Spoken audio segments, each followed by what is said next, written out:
Hey, what's up everyone? We're in my garage. Today we're going to do a quick time-lapse steering wheel installation of this Euroboutique S2000 steering wheel. So this is a really nice piece. They retail for about $649 US plus shipping and everything, but got this one new used, which is awesome. So it is suede at the top, suede at the bottom. It has this red motorsport style steering wheel stripe at the top and the red stitching and perforated leather on the side. So I really like this piece. Kind of gives me a little bit of that Porsche GT3 RS feel, which I so desire, but cannot afford. So I drive a Honda.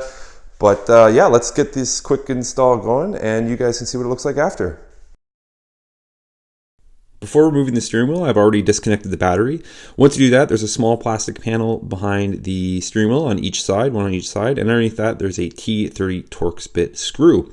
I'm removing those screws now. They're pretty easy to come out. Once those screws on each side of the steering wheel are removed, you can actually go ahead and remove the airbag. Once you pull the airbag out, there's a yellow plug, black plug, and gray plug. Just disconnect those three. Once those are undone, there's one 14mm bolt in the center. I've cracked that loose, remove that bolt, and now you can actually pull the steering wheel free, just making sure not to catch any of the wiring for your airbag or cruise control when you're sliding that steering wheel back.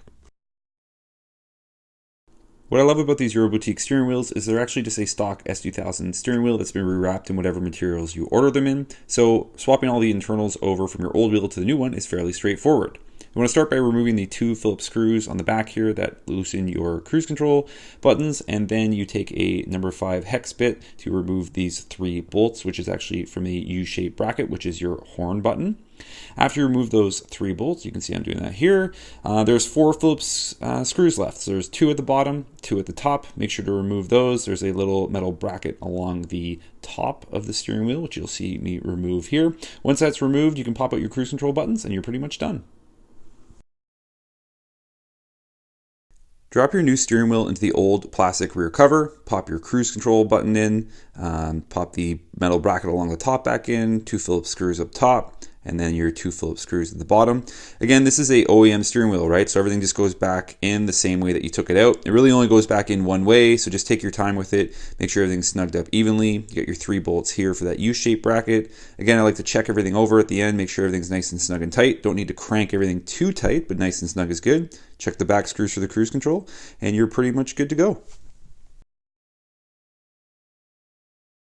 For installation, line up the clock spring with the steering wheel and line up the steering wheel with the steering column splines. Make sure that you don't pinch your airbag wiring or your cruise control wiring. Route the wiring back into its original position, then grab your 14mm nut, put that on, and torque it to 29 pound-feet of torque, which is pretty tight, but nothing crazy. Just make sure you don't leave it loose, obviously, or strip anything by over-tightening it. Grab your airbag and plug it into the yellow connector there.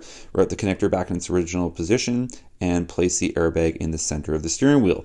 You grab your 2 Torx bit screws here. There's one on the left side. I usually start them by hand again, making sure not to strip anything. One on the right side here. Then go back over them, just make sure they're tight, and put the plastic cover over those each on the back side of the steering wheel. And that's pretty much it for putting the steering wheel back in.